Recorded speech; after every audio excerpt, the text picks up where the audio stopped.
Pregnancy में doctor हमें एक ड्यू डेट देते हैं जिसके आसपास हमारी डिलीवरी होती है। ड्यू डेट मतलब ये कि आपकी डिलीवरी किस डेट पे हो। बट 90% केस ऐसे ही होते हैं जिसमें कि आपकी डिलीवरी होती है ड्यू डेट के 2-3 वीक्स पहले ही हो जाती है।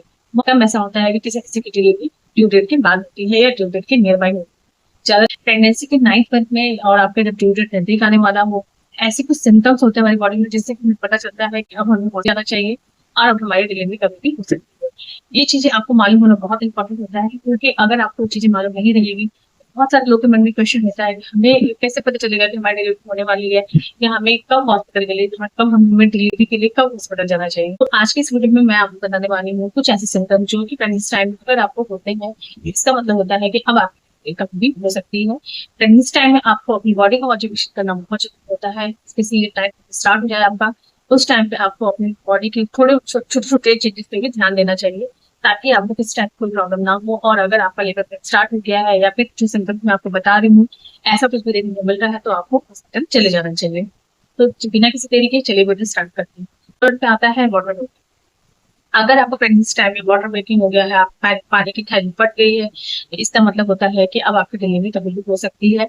आपको हॉस्पिटल तुरंत चले जाना चाहिए। पानी की थैली फटते ही आपको पानी जैसा आपके पास से आता हुआ दिखने लगेगा, या बहुत ज्यादा ही आपको डिस्चार्ज दिखने लग जाएगा। तो ऐसा अगर होता है तो इसका मतलब होता है कि आपकी पानी की थैली फट गई है, आपको वाटर हो गया है और आपको इमीडिएट हॉस्पिटल चले जाना चाहिए। नंबर 2 होता है विंड कॉन्स्ट्रक्शन। प्रेगनेंसी टाइम पे देखिए हमें वैसे भी थोड़े बहुत पेट में दर्द होता रहता है, लेकिन जो एक्चुअल लेबर पेन होता है और जो फॉल्स लेबर पेन होता है, इसमें आपको डिफरेंस पता करना बहुत इंपॉर्टेंट होता है, जिससे कि आपको पता चल सके कि ये आपका एक्चुअल लेबर पेन है या फिर फॉल्स लेबर पेन नहीं है।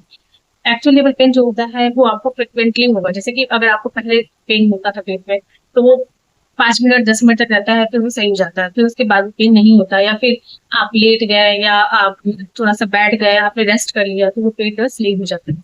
लेकिन जो एक्चुअल लेबर पेन होता है वो आपको आप लेटने बैठने से आपको लेटने बैठने से सही नहीं होता है। वो आपको कंटिन्यू बना रहता है, और आप देखेंगे कि जैसे अगर वो दर्द आपका 5 मिनट में बन रहा था, तो अब आप देखेंगे कि वो 6-7 सेकंड सेकंड या मिनट पे ऐसे बनना स्टार्ट हो जाएगा। इसका मतलब होता है कि वो आपका actual labour pain. False labour pain जो होता है वो आपको पेट में होता है, लेकिन जो एक्चुअल लेकिन जो रियल लेबर पेन होता है वो आपको पेट के निचले हिस्से में होगा और आपके कमर में बहुत ज्यादा दर्द होगा। आपको ऐसा लगेगा कि आपके कमर पे बहुत ज्यादा प्रेशर पड़ रहा है। तो अगर आप कमर में बहुत ज्यादा प्रेशर पड़ रहा हो, आपके कमर में दर्द हो रहा हो, आपके निचले हिस्से में बहुत ज्यादा पेन हो रहा हो, तो इसका मतलब होता है कि आपका एक्चुअल लेबर पेन है और आपको हॉस्पिटल चले जाना चाहिए। एक्चुअल लेबर पेन में आपको एक चीज ये है कि इसमें आप चल फिर उठ पाएंगे नहीं, आपको सब चीजों में बहुत ज्यादा पेन होगा। फर्स्ट लेबर पेन ऐसा नहीं होता है, उसमें आप अपना काम भी कर लेते हैं। थोड़े अगर आपको अचानक से पेन होती रहा है, तो अगर आप बैठ जाते हैं, लेट जाते हैं, तो वो पेन सही हो जाता है।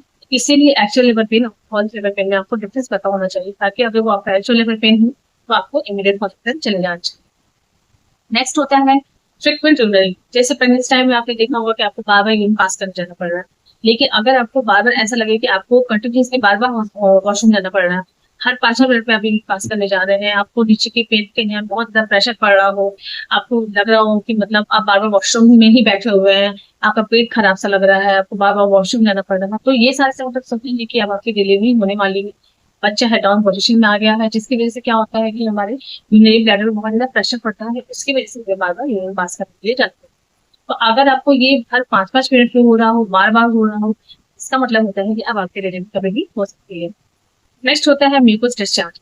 अगर आपको ये प्राइवेट पार्ट से किस टाइप का थिक डिस्चार्ज या जेल जैसा डिस्चार्ज देखने को मिल रहा हो, क्योंकि क्या होता है कि नॉर्मली ऐसा होता है कि वाइट डिस्चार्ज होता है आपको, लेकिन जब आपके डिलीवरी का टाइम आ जाता है, तो वो जो डिस्चार्ज होता है वो थिक सा होगा, वो वाटरी जैसा होगा, जेल जैसा होगा, तो इस और वो डिस्चार्ज बहुत ज्यादा होता है। तो अगर आपको ऐसा डिस्चार्ज देखने को मिल रहा हो अचानक से आपके प्राइवेट पार्ट से, इसका भी मतलब होता है कि अब आपकी डिलीवरी कभी भी हो सकती है, क्योंकि बच्चा डिलीवरी के लिए रेडी हो रहा है और आपको इमीडिएट हॉस्पिटल चले जाना चाहिए। नेक्स्ट चीज होती है कि अगर आपको बच्चे की मूवमेंट फील नहीं होगी, प्रेगनेंसी का 9th मंथ चल रहा है और आपको ऐसा लग रहा है कि बच्चे की मूवमेंट एकदम से रुक गई है, उस केस में भी आपको इमीडिएट डॉक्टर के पास चले जाना चाहिए। उसमें क्या होता है कि एक कंडीशन तो ये हो सकती है कि आपको डिलीवरी हो सकता है। दूसरी कंडीशन ये होती है कि बच्चे को किसी टाइप की कोई प्रॉब्लम हो रही है, बच्चा हमारा पेट में सही है कि नहीं सही है। अगर आप हॉस्पिटल जाते हैं तो उससे वो भी चीज आपको मालूम चलती है। तो प्रेगनेंसी के 9th मंथ क्या होता है कि बच्चे की मूवमेंट थोड़ी कम तो होती है, लेकिन फिर भी बच्चे की मूवमेंट 10 बार एक दिन जरूर होनी चाहिए। अगर आपको लग रहा है कि मूवमेंट 10 बार से कम है या फिर बच्चे की मूवमेंट एकदम से रुक गई है, तो उस केस में आपको इमीडिएट डॉक्टर के पास जाना चाहिए। डॉक्टर आपके चेकअप करेंगे, बच्चे का अल्ट्रासाउंड करेंगे, बच्चे की सारी चीजें चेक करेंगे, बच्चा पेट में सही है या नहीं है वो आपको बताएंगे, और आपकी डिलीवरी होने वाली है या नहीं होने वाली है, या अभी डिलीवरी टाइम है, ये भी आपको बता देंगे। तो प्रेगनेंसी के 9th मंथ में अगर आपको ये सब चीजें प्रॉब्लम्स होती हैं, तो इसका मतलब होता है कि अब आपकी डिलीवरी कभी भी हो सकती है, आपको इंडियन हॉस्पिटल चले जाना चाहिए। एक चीज और कि 9th मंथ में आप कोशिश ये करें कि आपको ट्रैवलिंग अवॉइड करना चाहिए, क्योंकि जैसे डिलीवरी का टाइम नियर बाय आता है, तो उस टाइम पे क्या होता है कि आपकी डिलीवरी कभी भी हो सकती है। तो इस टाइम पे कोशिश ये करें कि ट्रैवलिंग अवॉइड करें, या बाहर जाना भी थोड़ा कम कर दें, क्योंकि इस टाइम पे क्या होता है कि आपको कभी भी पेन स्टार्ट हो सकता है, आपको लिवर पेन स्टार्ट हो सकते हैं, आपको डिस्चार्ज हो सकता है। तो इसीलिए प्रेगनेंसी के 9th मंथ में आपको बहुत ज्यादा बाहर जाना अवॉइड करना चाहिए। घर पे रहे, सेफ रहे, सुरक्षित रहे, ताकि आपकी डिलीवरी अच्छे से हो सके। फ्रेंड्स, यही था आज का वीडियो। आई होप कि आपको वीडियो अच्छी लगी तो लाइक करके मेरे चैनल को सब्सक्राइब कर दे, बेल आइकन प्रेस कर दे, ताकि आपको प्रेगनेंसी रिलेटेड सारे अपडेट्स मिलते रहें।